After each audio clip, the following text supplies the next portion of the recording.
Elim kızdıryanlı katervet üşüdümle köşede kaldım. Editörün puluna verdim bulay $500. Indi kaya geçin bilemok adamların patviska mal satın almadı. Aynı da yöne dövönüm oldu. Pulsuz kaldım. Yöne editör tapıldı. Adamlar sağ olun. Indi editör gözlememize gerek yok. İş tapıldı. Neme adam Yöneke TV nemelerini, videolarını haladım. Küçücük klipleri yasaya ve $50 bayrağım şoluttu. En köp görülen video yok bunda. Tabi 90 bin görüldü bir videosu. Şeylelik gülen editör tapıldı. Yöne siz gıynanman. Nesip olsa men yine de ayakkabılarım hazır neme satma pikirlen otin. Şular satıbilsem neme çek olan Ahmet menajer tapacak. Sosyal medyalarımı seyretmek için çünkü yazyan 2000 sana adam var. Elim üşüdü. Şunun için neme deyin.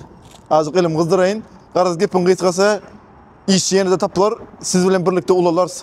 Almaz atlar satın alın gayra dedin. Men beydi köçede koymaň Chicago'da. Dallasa gitmel menen tek.